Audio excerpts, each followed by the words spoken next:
सरांचा विद्यार्थी अभिधम्म असला तरी सरांच्या अभिधम्मासोबतच्या जे क्लास मी अटेंड केले त्या प्रत्येक क्लासमध्ये मला सुद्धा खूप शिकायला, आणि ज्याप्रमाणे शिरीष दादा पण बोलले की सर म्हणजे एवढं प्रेमाने शिकवणारे. अभिधम्मा 6-7 वर्षाचा असल्यापासून सरांची माझी भेट झाली.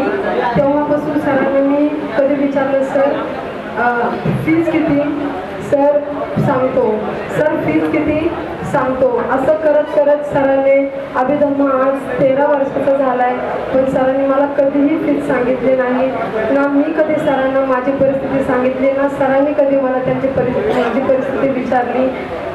शेवटपर्यंत आता सर अभिधम्माला ऑनलाईन क्लास सुद्धा सिंगिंग घेत होते, आणि तेव्हा पण मी सरांना म्हटलं सर फीज किती.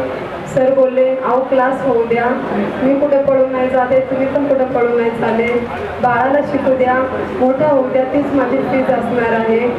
आणि शेवटला आता सरांच्या मी घरी जात होती तेलापूरला, तेव्हा पण सरांना मी म्हटलं, सर बोलले की मी 5-6 गाणे अभिधम्माला देतो आणि ती पुढच्या सोमवारी येताना तू करूनच आला पाहिजे, कारण मी कधी ओरडत नाही, तर त्याच्यासाठी तू तो फायदा घेऊ नको, पुढच्या सोमवारी मी तुला ओरडणार तू जर तू गाणी केली नाहीस तर, असं बोलले. आणि अभिधम्माने ती गाणी केली स्ट्रिक्टली, पण पुढच्या सोमवारी